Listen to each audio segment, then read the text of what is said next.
Keep Right with Ralph K. Ginorio, Democrat Fantasies. For the sake of a healthy nation with emotionally mature citizens who engage in a robust civic discourse, I hope for sanity on the left. Thus far, this hope remains unrequited. In fact, the Socialist and Progressive Democrat Party's descent into increasingly irrational delusions seems to be worsening.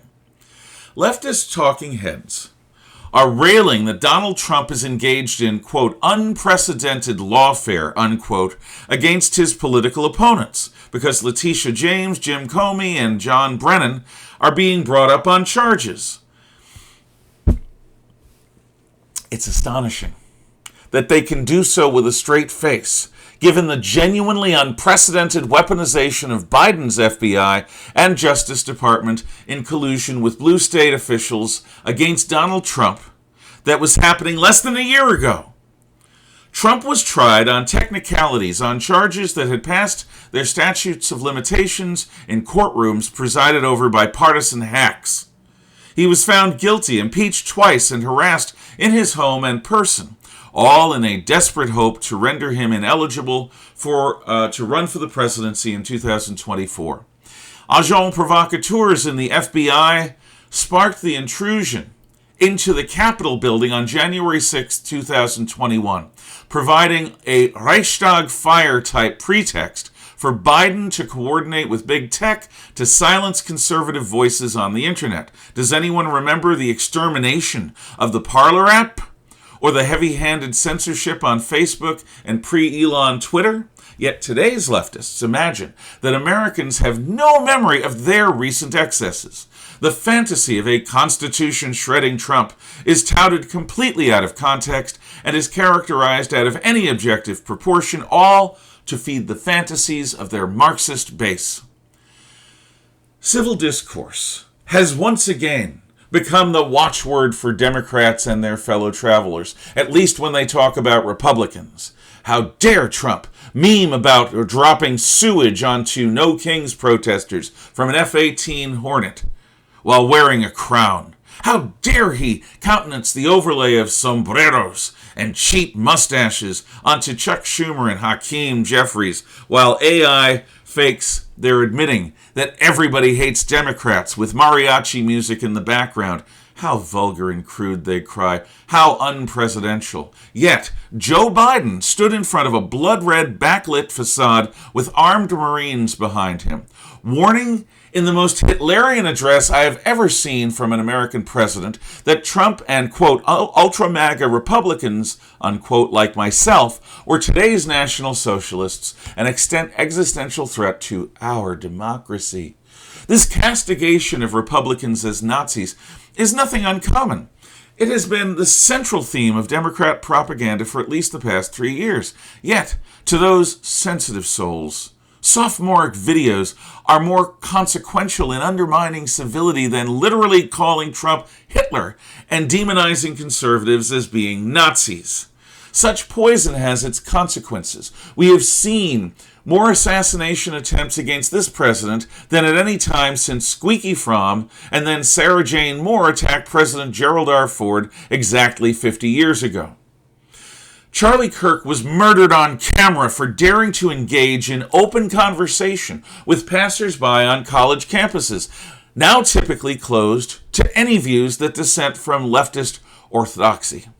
Yet, the fervor against the temporary suspension of Jimmy Kimmel's declining late-night talk show far eclipsed any faux remorse that leftists expressed over Kirk's assassination. Recently, Soros-funded No Kings protests returned to belabor the tiresome point that there should be no kings in the United States.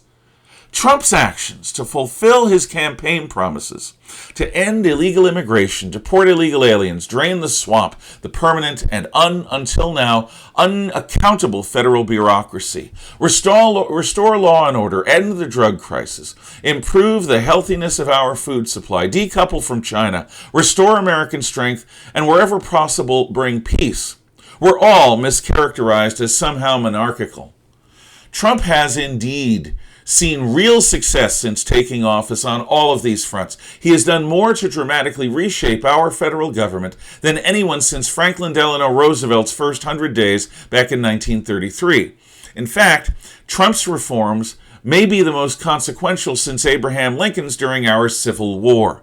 In all of this, Trump's actions have been largely unsuccessfully challenged in the courts, delayed by Congress, and hemmed in by decades of bureaucratic inertia. Huge factions within the federal bureaucracy who stymied Trump's initiatives during his first term are now fighting to try to do the same in his second. At no time has Donald Trump violated his constitutional role. In fact, his reform of the federal bureaucracy restores presidential authority over what had become the largely independent fiefdoms of unelected bureaucrats. His restoration of the rule of law in Washington, D.C. and elsewhere is reminding big city dwellers that they need not settle for dystopia. They can instead have clean streets without ubiquitous crime if they stop electing machine politician Democrats. Trump's targeting of Venezuelan and Colombian drug cartels, both financed by the Chinese Communist Party, does as much to restore a protective boundary around American civil life as does his famous wall. He rightly sees the flooding of American neighborhoods with narcotics as toxic as fentanyl as being an act of war. These protests came less than a week after the most consequential peace deal in the Middle East since Trump's 2020 Abraham Accords, which were themselves the most consequential since President Jimmy Carter's 1978 Camp David Accords. These protests came at a time of the lowest gas prices in years, which has reduced inflation by increasing our energy supply. Yet all the Democrats seem to care about is symbolism. They decry Trump's building of a privately funded ballroom in an expanded White House East Wing, while persisting in a strategy of federal shutdowns because their attempts to extort monies that they couldn't earn through the electoral process has failed. Irrationalism spawns the types of debilitating delusions which rightly disqualify their victims from adult responsibilities. Today's Democrats are captivated by their fever dreams. They will need to be awakened the next time that Americans go to the polls. Thank you for listening. I'm looking for my cursor. I'll try not to curse about it. Have a good day.